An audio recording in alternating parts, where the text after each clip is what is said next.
There are actually two things I really want to know in this review. One, would Taylor recommend watching this musical? And if so, two, will that break Lord Deathman's trust in Taylor's recommendations?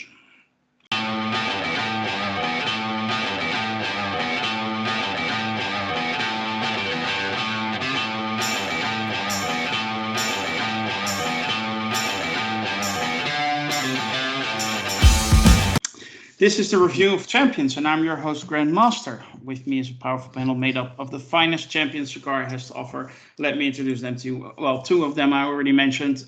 First up, the original Mr. Taylor first. How are you? I'm great. Second, voice only, we have Mr. Lord Deathman. I am doing well, thanks. And the fourth wheel on our wagon, and luckily he's here. Merv, how are you, man? I'm fantastic. That's good to hear. Today we're going to talk about Joker Folie à Deux. I tried to do it the French way. I don't know if my French is good. Pardon my French. But before we do, I want to ask you all to help us out. Like and share this video and subscribe to our YouTube channel. And join our forum at cigar.freeforums.net. There's a link in the description below. If you click it, you can set up an account and join our little community and even become a champion on the show yourself. Consider this your final warning. After this point, we are spoiling the movie. So if you haven't seen it yet, do that first and then check out our review. We're going to do 3 rounds. First, our quick thoughts. After that, we take a deep dive about our likes and dislikes for the film. And we will end it with a rating. And maybe there will be some afterthoughts. Sometimes that happens. So let's just begin. And I'm just going to throw it out here. And Taylor, I'm going to quote you a little bit. Joker Folie à Deux.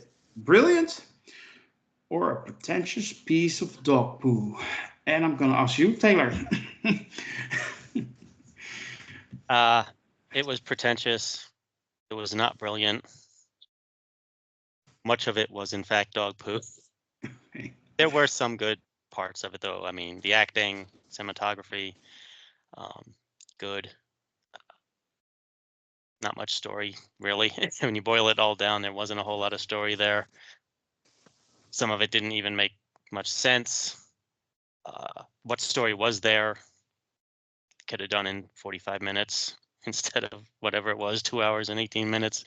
Yeah, they could have used that other time for other actual story, but then they didn't. They used it for I don't know what.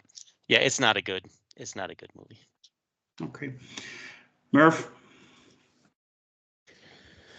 It's not the sequel DC fans wanted, but it's the sequel they deserve.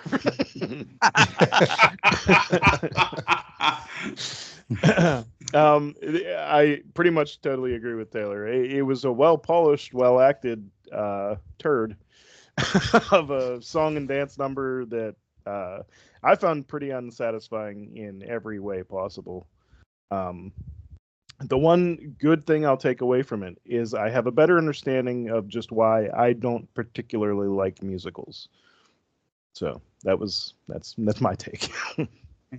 Now we go to the man who actively tries to avoid Broadway. Lord Deathman, what did you think of Joker Folie à Deux? Yeah, my disenfranchisement from musicals is well known. So this movie had a strike against it for me just even before I sat down and the projector started running. So unfortunately, it doesn't get much better after that once the first frame is in play. This is just one of the most misguided attempts at trying to do genre mixing in the superhero genre. I felt the first film was kind of misguided. Like, I would never go as far as to say that a piece of art shouldn't exist, but this comes as close to that line as I'm willing to get. I just don't think that these movies make any sense, and I don't think that there's any purpose for them to be there, other than that Todd Phillips might have wanted to make a movie that emulates his heroes like Martin Scorsese, but he was like, you know what, that movie would never get the public's attention.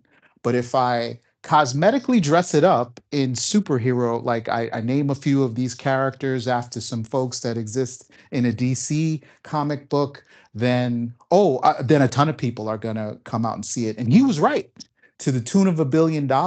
But what this has to do with comic books, look, the famous quote from the Dark Knight trilogy: "Why so serious?" Really, this is just a joyless slog, and all I'm really getting out of it is that this is kind of suffering porn. I'm like, wow, how many different ways can they make this guy suffer? It's just, Yeah. yeah, that's my take on it. Beautiful craft work though, great acting, great cinematography, as everyone else has pointed out. I think the crafts departments are doing their job. They're on point, creating beautiful visuals, but the soul of this film is empty. Yeah. I think this is one of those occasions where they focus. They wanted to get like a message across, especially since there was like um, a vibe around the first movie, and Todd Phillips decided, oh well, they misunderstood the first movie, so now I have to make sure that this movie is everything that first movie was not.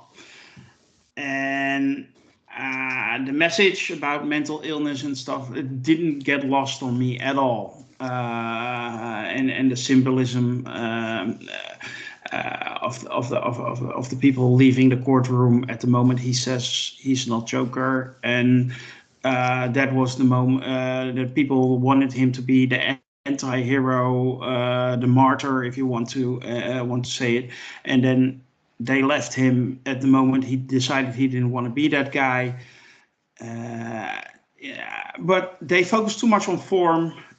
And yeah, when it comes to and conceptualizing the message, and they forgot that you actually also have to tell a decent story with some interesting character development, which was almost not there. It was a man struggling, and yeah, his only character development was that he realized he's not Joker, he's Arthur Fleck. Well, congrats, that took you almost 3 hours. Well, like Taylor said, they could have done that in half an hour, 45 minutes, and then make a great movie out of it with other things.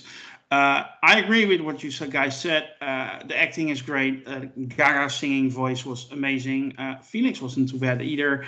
Cinematography, perfect. I can't fault the movie in its technical aspects, but I think they wanted to be something very clever, very smart, very deep.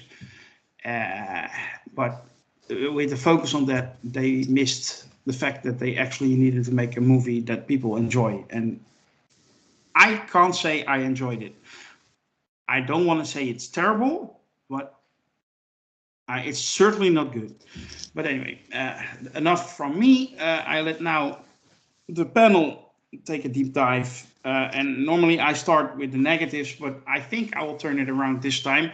Lord Tefman, any positives about this movie? Any highlights beside the already mentioned? Wow.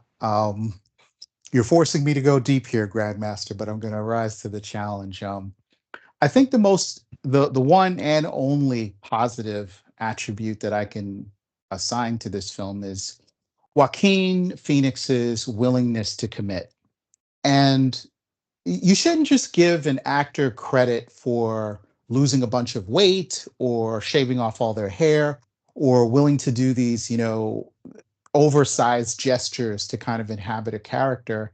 But I think that Joaquin Phoenix really does inhabit this pathetic man that these movies seem to want to focus on.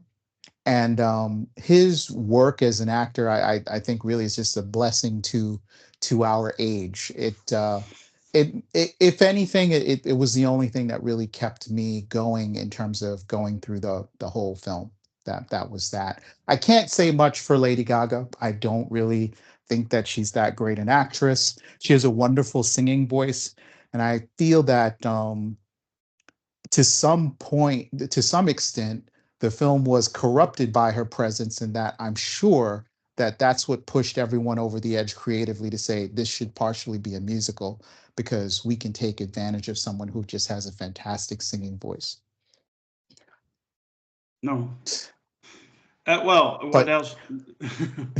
but well, I've got no more positives, so I really have to kind of give my overall impressions of the film, and my deep dive really goes like this.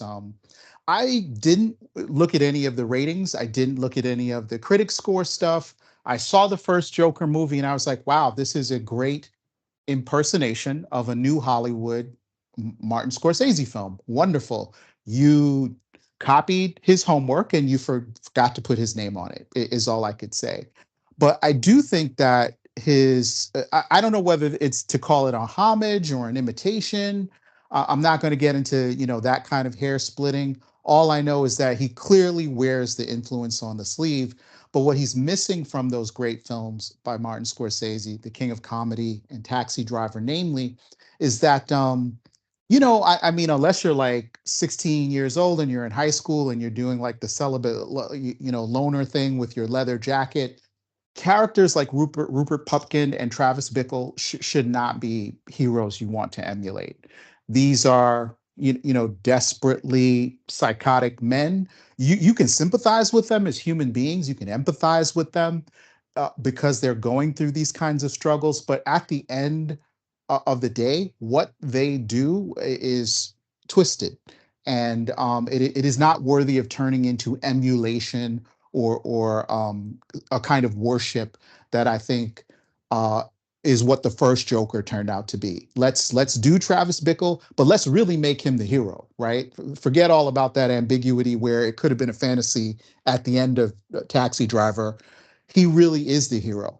But what is he the hero of? Like, people reach for their own narratives. He represents the poor and the disenfranchised. He represents involuntarily celibate men. Like, you could just put your own sticker on it, and the Joker of his first film is a cipher where you can put all of your feelings of disenfranchisement over this cipher of a character, put on the makeup, and then suddenly it justifies any heinous act that you want to be involved in. So let's look at the film that you should have gotten if we were to follow this to its illogical or maybe even logical conclusion. The next film, because it's a superhero film, should have gone bigger. This, maniacal character who's willing to murder people and to get whatever his point may be across. The next film should have seen him blow up a building, right, or level a church on some people. But I think Todd Phillips finally was like, you know what, I did copy this guy's homework, and after someone saw Taxi Driver, a president nearly got assassinated in the United States. If I do Arthur Fleck blowing up a building in this second one, am I really that much of an artist that I'm going to say it's okay that someone leveled a building because they were trying to copy my extremist vision? So no, I think the only direction for him to go in was to pull back on that and kind of say, hey, I may have came out strong on the first one, but let me pull it back a little bit so no one does anything a little crazy, and kind of show you like, hey, this is it's make believe, guys. This is what someone would really be like. So in terms of like the genesis of where you're coming from with these films, I think that's really the premise there. I can't find a coherent message in this film, and I see, just watching YouTube, people struggle. They're like, and they try to craft their own bizarre narratives that go in this maze where it's like you should have that, the thumbtacks up in the board with the red string connecting everything. Every single person you listen to feels, one, there was a horrible conspiracy by the studio. There's a real Joker 2 cut out there, and it's brilliant because all the missing parts. Right? We're a week away. We are 1 week away from release the Joker 2 cut. I don't even know what that meme is going to be. And the other thing that conspiracy thing is not true. I refuse to sign on for any of that. David Zaslav is not running a company that's beautifully healthy right now. Warner Brothers is kind of a sinking ship. You've got $1 billion prize in the first film.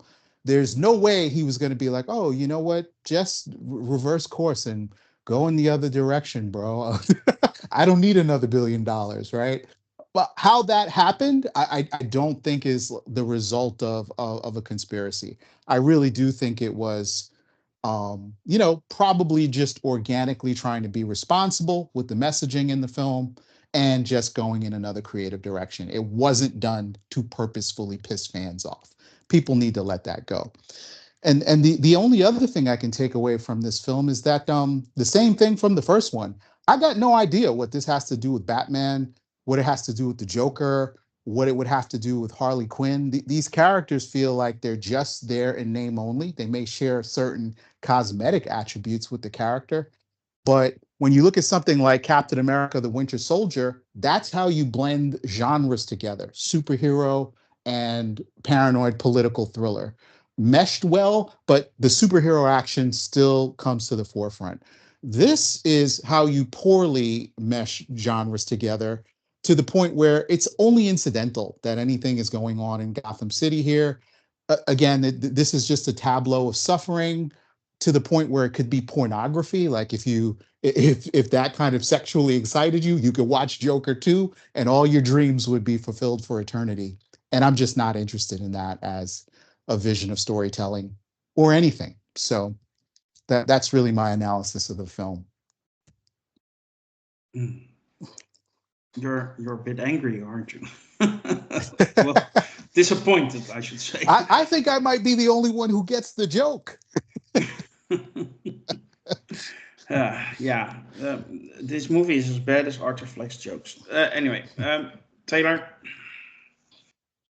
did you find any positives in this movie, or besides the one we mentioned? Well, no, the positives have already been mentioned. Then the just acting, the acting, the cinematography. I think all the acting was good. I think Lady Gaga is actually a good actress. I think she did a good job with what she had, but they gave her very little in this movie other than the singing, which of course she excels at. But I think she did fine. I agree 100% with Lord Deathman. These movies are a cynical exploitation of an IP by a guy who wanted to do a mid-70s, as Lord Deathman pointed out, New Hollywood drama type movies, and the studio didn't have the confidence in that. So again, they stuck a DC label on it, but these have nothing to do with that. And I've seen some people argue, well, they're comic book movies. Comic book movies are many, many genres, right? That's why you should never call something a comic book movie, because it doesn't mean anything. All right, if every Western is a comic book movie, then, because there are Western comic books.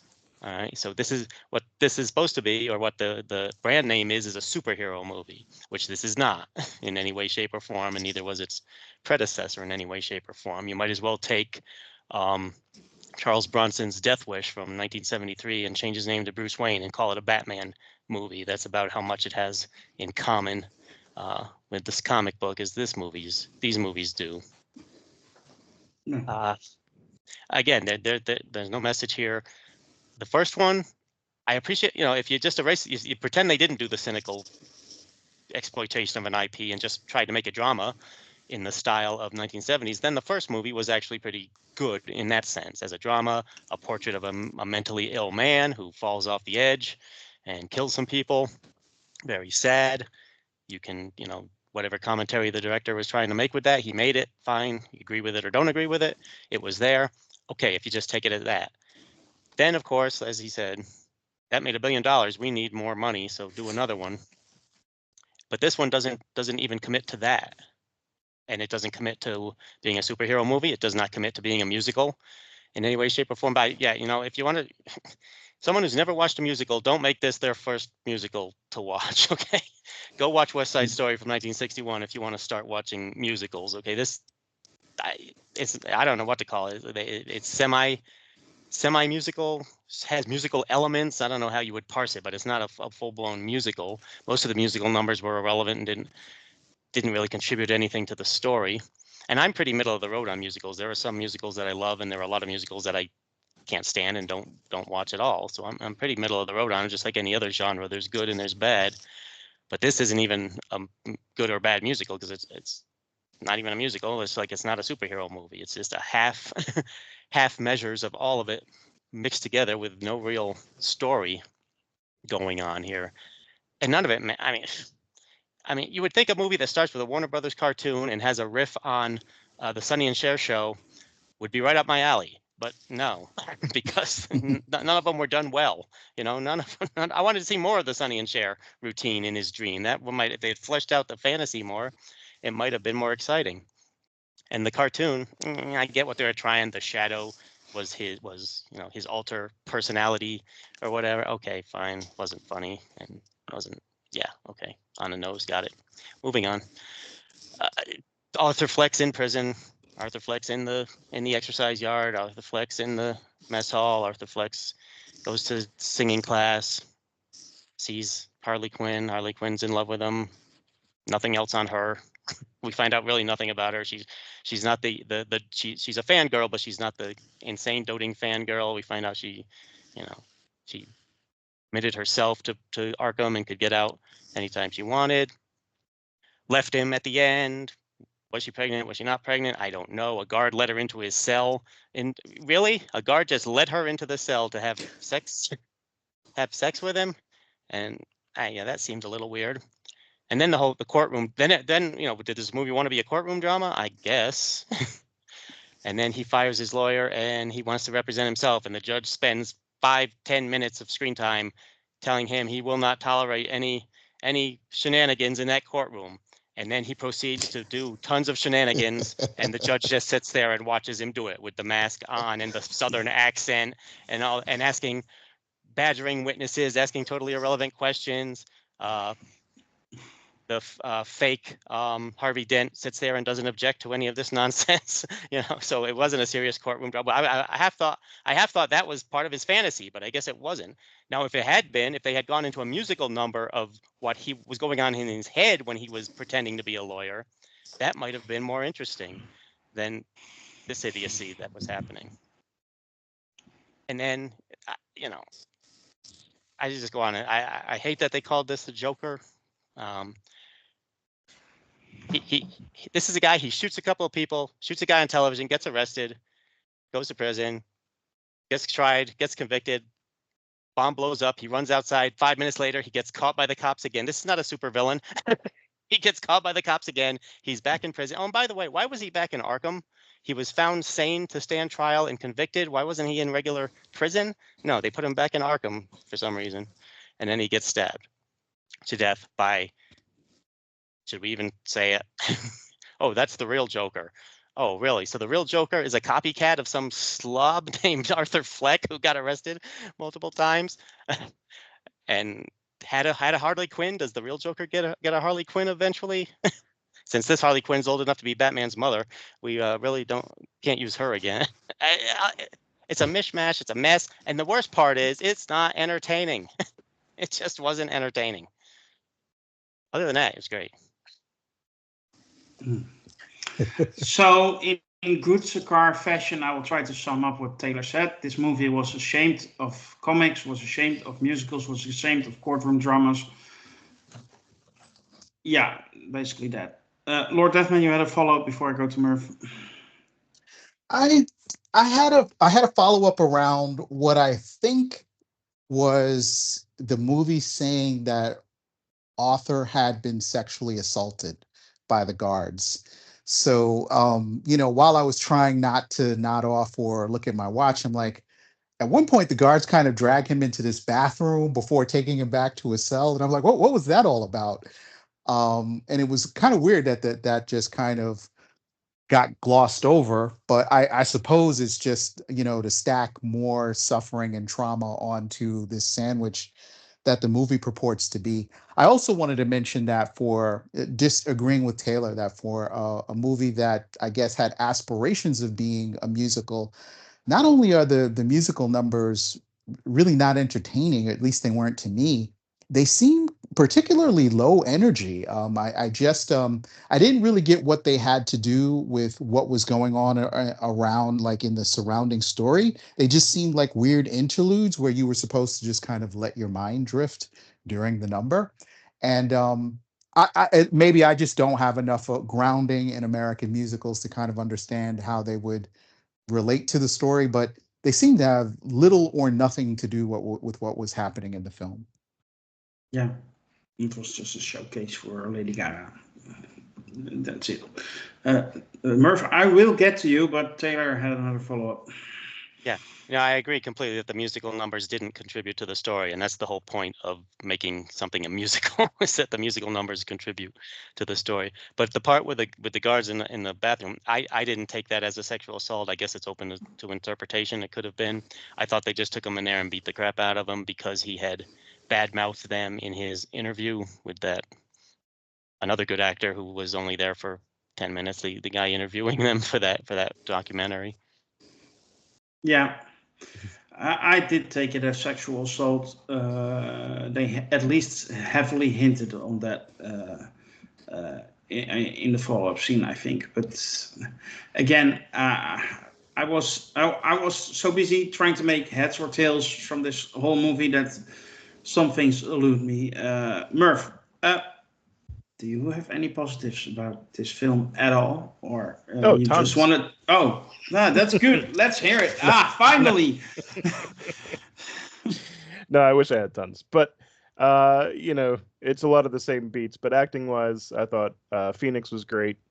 Even though his character didn't go through any emotions, Joaquin Phoenix is a really good actor, even whenever he's like playing a catatonic Arthur Fleck. So I thought he was good. Shout out to Brendan Gleeson, who I love in pretty much anything he's in. I really liked that they.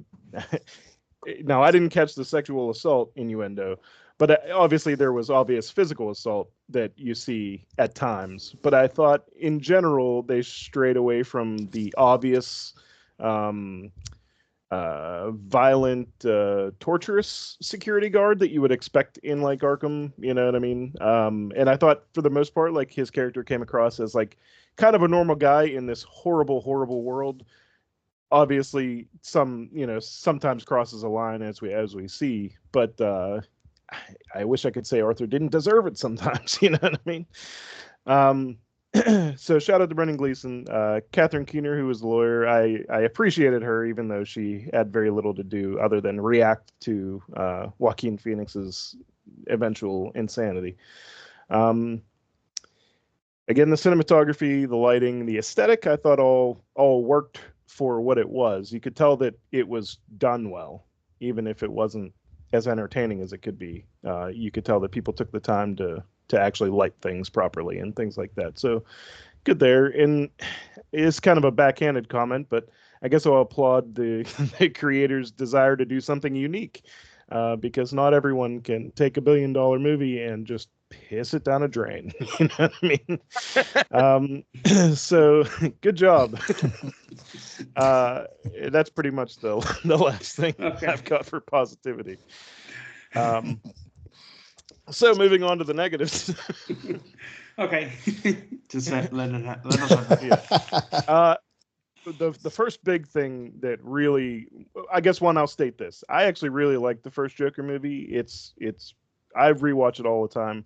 I like the, I guess, New Hollywood style of it. I don't idolize the Joker character. Arthur Fleck is not a good person to idolize. I don't know why anyone would, but I like the layers upon character growth that they had in the first Joker movie, the descent, so to speak, of like a troubled guy who kind of leans into his psychopath nature as the movie progresses. For what that was, I enjoyed it. So I really hated that they took that character and brought him all the way back to his starting point at the very beginning of this movie by making him just a sad sack. I get beat up all the time, Arthur Fleck again. And I'm like, no, what was the point of the first movie if he progresses to this type of a character just to bring him all the way back to the starting point in the second movie? So I was immediately put off there before we even got to any musical numbers. So did not like that. Really didn't like any potential growth that the character went through during this movie. It never felt like he was actually like rehashing the steps to bring him back to Joker. It just felt, obviously he stopped short due to guilt or whatever, but it just felt like they were trying to tell the same character arc, but they were making all the wrong choices this time, and not actually like making it an entertaining, descent, so to speak. Harley as just a groupie did nothing for me. I didn't hate Lady Gaga's singing, I guess.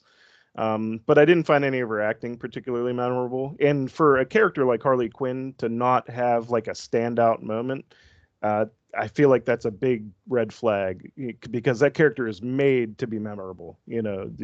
She could be in one scene if done well, and you'd remember her for the rest of the time. But yeah, I didn't really care for her plot here. Speaking of plot, pretty insignificant and non-existent in this movie. I actually thought like the trial of the Joker could be something interesting, but it landed really like a wet fart and an afterthought in this one. He doesn't defend himself at all. If anything, he had just sits there and nods and smiles to the crowd as, oh yeah, I'm crazy and I deserve everything.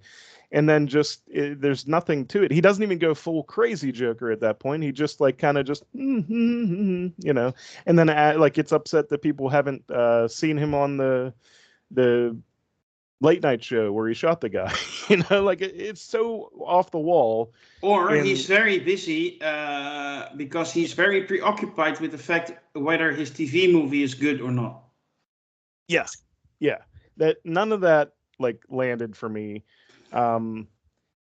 It just didn't. It doesn't work. It's not even. I wouldn't to call it a courtroom drama is like overselling it a whole lot.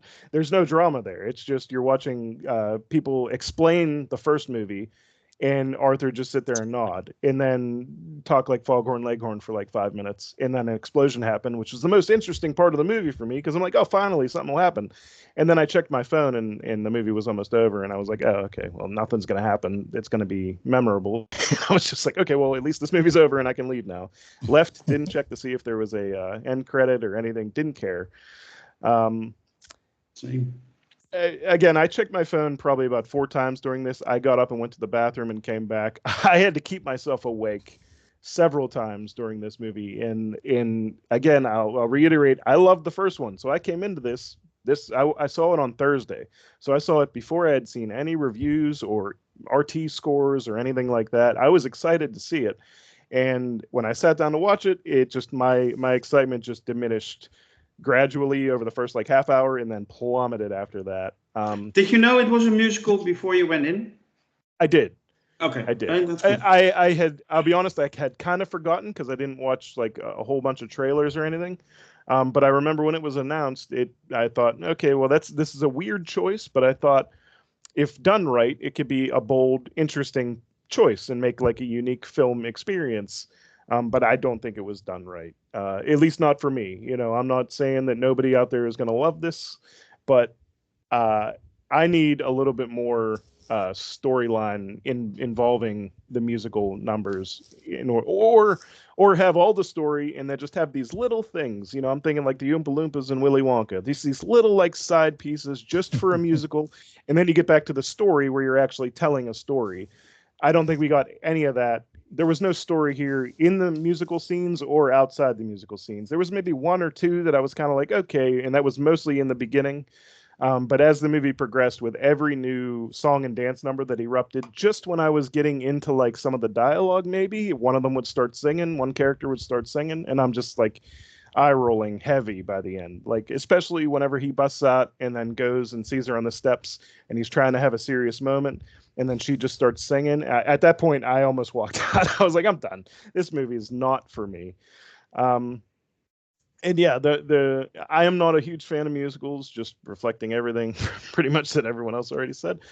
But, I was hopeful that this one would be entertaining. And all this did was point out that, like, again, maybe it's not a consistent thing because I don't watch musicals all that often. But like this one, it felt like every song and dance number just pulled me out of the story, pulled me away from any kind of plot. And when I looked back on it, it was like there was no plot to even pull me away from. They spent 0 effort in actually pulling you into this story and spent all the effort on making a music video. So The joke's on me, I guess, for believing that this was going to be an entertaining sequel. Yeah. Taylor. That's life. Yeah, that's like just smile. Couple things. First of all, like I agree 100%. They didn't do anything with Harley Quinn. In fact, most of her scenes were actually in Flex fantasies, I think. There was very little of her. Wouldn't it have been cool, like if she were like on the steps of the courtroom every day, holding press conferences with all the reporters, shouting about how great he is and how innocent he is and how it's all corrupt and everything that, going batshit. Harley Quinn, nope, none of that happened. But my second point is, speaking of bathroom breaks, I took one, and I'm wondering if you guys can answer a question for me. Because in the trailers and all the trailers and the commercials and the dang ads that pop up on my YouTube videos when I'm trying to watch them all the time, there's this scene of Harley and the Joker dancing on the steps in front of the courtroom where she's in a blue dress and everything. Was that in the movie? Did I miss that when I did my approximately 1 minute bathroom break, or was that not even in the movie? No, it wasn't. And that scene that leaked where Harley goes up the stairs and a woman shouts at her, "You're going to hell," and then she kisses the woman and says, "I'm taking you with me," was also not in the movie. So again, the trailers lied, as a certain squid pointed out today on the board. Or Deathman? Yeah, I just wanted to be charitable with this movie in one particular scene that I was finally able to recollect that did actually make sense to me, and that was the Gary Puddle character being cross-examined by Joaquin Phoenix's Joker, and the exchange between the two, where he basically says, you traumatized me, you hurt me, which I guess mirrors him from the first movie, not making the decision not to kill that character because he had been nice to him. And you kind of see the whole Joker facade fall for just a moment, and he's like, "Okay, I'm done. No more questions." I thought that was an exchange that actually kind of broke the silliness of this whole suffering tableau, where somebody actually has some self-awareness just for a moment, whereas it just seems that the movie is willing to let all these characters go to absurd extremes just to demonstrate that we're not a very good species. So just wanted to point that out. And did anyone do a head count on the number of, I feel, were there 5 musical set pieces? Did anyone count? No, I didn't. There were too many. That's all I know. Yeah. I agree, by the way, that scene with Puddles, Gary Puddles and Joker in the courtroom was the absolute highlight of this movie. That was, I think, by far the best scene and the most coherent one and the most enjoyable one, even though it was very sad. But anyway, people, I think I've heard enough. I think it's time to move on to a rating.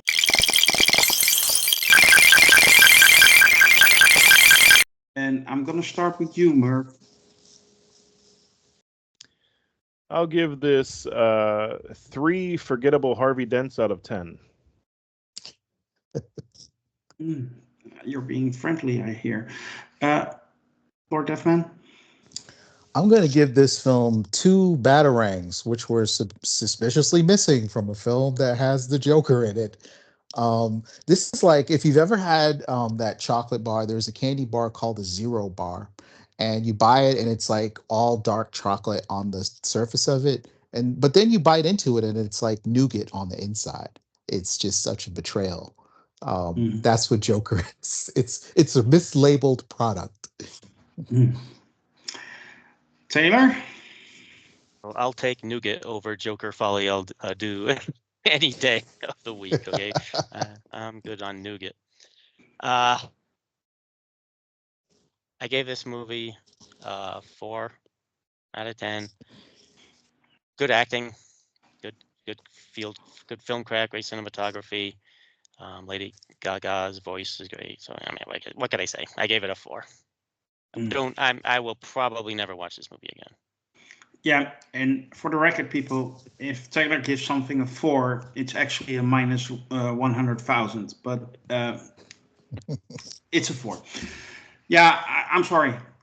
I'm gonna go 1 out of 10. This was an absolute turd, and this should not have been made, at least not in this way. And this is a disgrace for the DC label. And James Gunn should kick Todd Phillips to the curbs and never speak to that guy again, and never let him anywhere near a DC property. This is an absolute disgrace, and it has nothing to do with comic book movies, which he abused that, and I think it's terrible, a bad piece of art. And then I'm being very friendly. Taylor. Hey, fake Harvey Dent had a couple of minor scratches on his face at the end of the movie, so it's totally following the lore there. Okay. Yeah. That will conclude this review of Champions for Joker Folie Deux. Thank God. We hope you have enjoyed our discussion today. If you did, you can help us out. Like and share this review. And by subscribing to our YouTube channel, you can help us out as well. If you really want more of us, you can join our forum at cigar.freeforums.net. There's a link in the description, as I said before. We would love it if you click on it.